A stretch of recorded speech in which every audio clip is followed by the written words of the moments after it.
আল্লাহ তাআলা এই দুনিয়ায় এমন একজন মানুষ পাঠিয়েছিলেন যাকে আজম করার জ্ঞান দিয়েছিলেন, মানে যার দোয়া কবুল হতো। আর তারপর সে এমন একটা কাজ করল যে আল্লাহ নিজেই তাকে কুরআনে কুত্তা বলে উল্লেখ করেছেন। এটা সেই সময়ের কথা যখন হজরত মুসা আলাইহিসসালামের যুগে তৈরি হয়েছিল ইসরায়েল। সেখানে একজন বড় আলিম ও আয়াব ছিল যার নাম ছিল বল আম্বারা।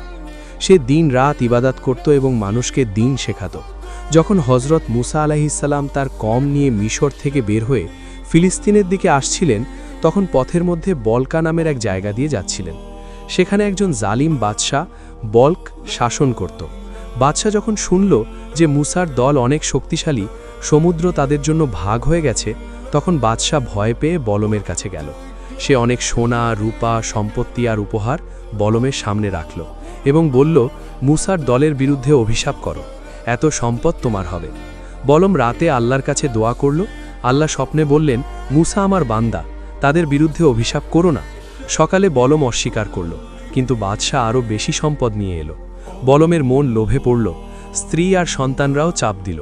বলম আবার দোয়া করল, কিন্তু এবার মন সম্পদের লোভে মগ্ন হয়েছিল, মোহাব্বত ছিল। আল্লাহ অনুমতি দিলেন পরীক্ষা করার জন্য। পরের দিন বালাম নিজের গাধায় চড়ে একটা পাহাড়ের চূড়ায় গেল, যেখানে থেকে বানি ইসরায়েলের পুরো ক্যাম্প দেখা যেত।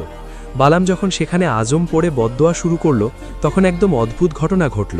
তার মুখ থেকে বদদোয়ার বদলে উল্টো দোয়া বের হতে শুরু করল, আর তার মুখ নিজে থেকেই ডাক দিল, হে আল্লাহ, মুসা আর তার কমকে সাফল্য দাও, ওদের ওপর তোমার রহমত বর্ষণ করো, ওদের বিজয় দাও। সে আবার চেষ্টা করল, তারপর তৃতীয়বারও, কিন্তু প্রতিবার তার মুখ থেকে মুসা আলাইহিসসালামের পক্ষে দোয়া বের হতো। আল্লাহ তার জিভকে পাল্টে দিলেন, দিয়াছিল। আর তারপর বললাম শয়তানির একটা কূটকৌশল ভাবল।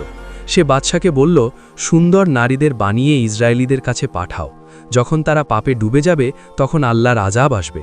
আর এই পরিকল্পনা সফল হলো। কয়েকজন ফিতনায় পড়ে গেল, প্লেগের রোগ ছড়িয়ে পড়ল এবং 24,000 মানুষ মারা গেল। আল্লাহ তাআলা কুরআন পাকের সূরা আরাফে বল্লামকে কুকুরের বিশেষণ দিয়ে উল্লেখ করেছেন। এর মানে হলো, কুকুর যে কোনো অবস্থায় তার জিহ্বা বেরিয়ে রাখে। ক্ষুধার্ত হোক বা পেট ভরা, গরম হোক বা ঠান্ডা, সবসময় তার জিহ্বা বেরিয়ে থাকে। বয়ে জুলমা বলতেও শুনেছি যে প্রেমিকার মুখের কথা সত্যিই আটকে গিয়েছিল। আল্লাহ তাকে এত বড় অপমান দিয়েছিল যে তার জিহ্বা মুখ থেকে বেরিয়ে গিয়েছিল।